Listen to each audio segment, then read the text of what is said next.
প্রিয় ভিউয়ার্স, শখের রাজা শেখ আমারের পক্ষ থেকে দেশে বিদেশে কাছে এবং দূরে থেকে যে সকল ভাই বোন বন্ধুরা আমার চ্যানেলের সাথে সম্পৃক্ত বা যুক্ত আছেন বা যারা আমার ভিডিওগুলি এখন দেখতেছেন, তাদের সকলকেই আমি জিতেন্দ্র পাল প্রীতি ও শুভেচ্ছা জানিয়ে শুরু করছি আজকের আরেকটি নিত্য নতুন প্রতিবেদন।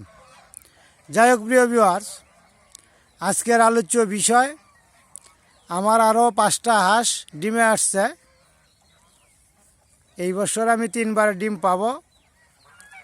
আজকে নতুন আরও 5টা হাঁস ডিমে আসছে। এই ডিমে আসার পূর্বে আমরা ভিটামিন দিয়ে থাকি বা খাওয়াইয়ে থাকি। এই তারিখে আমার ভিটামিন ছাড়াই বেশ কিছু হাঁস ডিমে আসতেছে। তো চিন্তা ভাবনা করতেছি ভিটামিন এখন দিব না, একটু পর সময়ে দিব, অর্থাৎ কিছুদিন পরে দিব। এখন যেহেতু ডিমে যে হাঁসগুলি আসতেছে, এই হাঁসগুলি ডিম পাড়ার পরেই আমি ওদেরকে ভিটামিন দিব। আর যে বাচ্চা হাঁসগুলি আছে তার একটা পরিপূর্ণ বয়স পূর্ণ হওয়ার পরেই আমি ভিটামিন দিব, এই চিন্তা ভাবনা করতেছি। আর ভিটামিনটা যতই আমি পরে দিব চিন্তা ভাবনা করে ভাবতেছি।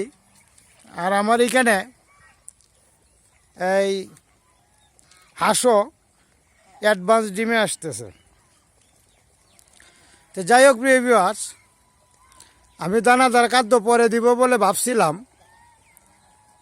কিন্তু আজকে হইতেই কিছু দানাদার খাদ্য দিতে বাধ্য হয়েছি। কারণ যে হাঁসগুলি ডিমে আসতেছে, আমি অনুধাবন করে দেখলাম যে বড় হাঁস যেটা আছে, অত গত বছরের হাঁস যেটা আছে, সবটা হাঁসই ডিমে আইসা যাবে। ডিমে যেহেতু আইসা যাবে, তাহলে ডিম একটু বেশি বাড়ানোর জন্যই দানাদার খাদ্য আমাকে দিতে হইতেছে। তা আমি এখন বর্তমানে একবার দানাদার খাদ্য দিতেছি, তাও আবার 70 থেকে 80 গ্রাম পরিমাণ, অর্থাৎ হিসাব করে আমি দিতেছি। তাহলে শতকরা 17 থেকে 18 কেজি ধান আমি দেওয়া থাকি। এটা হলো শতকরা হিসেবে আর কি দেওয়া থাকি, একবারই দেওয়া থাকি। আমি কিছুদিন আগে যে ভিডিওতে বলেছিলাম যে দানাদার খাদ্যটা পরে দিব বা আপনারাও পরে দিবেন, ডিম আসার কারণেই আমি দানাদার খাদ্যটা দিতে বাধ্য হইতেছি। যাই হোক প্রিয় ভিউয়ার্স, বর্ষাকালে ডিম পাড়ানো বা বাচ্চা ফুটানো বা বাচ্চা রক্ষণাবেক্ষণ করা খুবই কষ্টকর বিষয়। যে কয়টা বাচ্চা ফুটবে, এই বাচ্চাগুলির জন্য এটা 5টাই হোক, 10টাই হোক, 50টাই হোক আর 100ই হোক, এর জন্য আলাদা একটা লোক নিযুক্ত করতে হবে। যেহেতু আলাদা লোক নিযুক্ত করতে হবে, তাহলে বাচ্চার খরচে এবং কাজের লোকের খরচের সাথে কোনো মিল থাকবে না। এই বর্ষাকালে বাচ্চা রক্ষণাবেক্ষণ করার কষ্টের কারণেই আমি দানাদার খাদ্যটা বন্ধ রেখেছিলাম, যাতে এই পরবর্তী সময়ে দেয় আর কি। তো এই বাচ্চা রক্ষণাবেক্ষণের যে ভয়টা, সেই ভয়ের কারণেই আমি দানাদার খাদ্য অফ দিয়েছিলাম। এখন দেখা যায় দানাদার খাদ্য ছাড়াই যেহেতু হাঁস ডিমে আসতেছে, এখন চিন্তা করে দেখলাম যে তাদেরকে একটু খাদ্য দিতেই হবে। খাদ্য যদি এখন না দেই, ডিম পাড়ার পরে উমে বসবে, বসার পরে হাঁসগুলি দুর্বল হয়ে যাবে। পরবর্তী সময়ে সিজনের শেষ সময়ে দিবে ডিম। তো এই বছর যেহেতু আগাম ডিমে আসছে, আগাম ডিমে আসার জন্য খাদ্য আমাকে দিতেই হইতেছে। যাই হোক প্রিয় ভিউয়ার্স,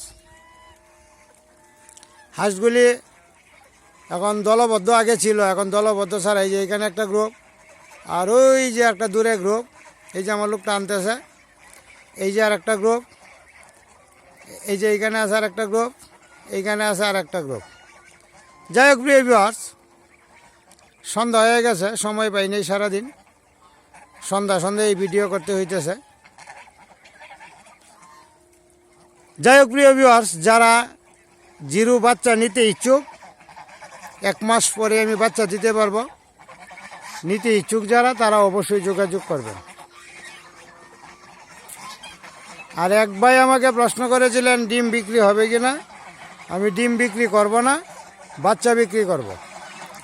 যেহেতু বাচ্চা বিক্রি করব, সুতরাং বাচ্চা ফুটার পরেই আমি ভিডিও দিব, আর ভিডিও দেওয়ার পরেই আপনারা বাচ্চা পাবেন।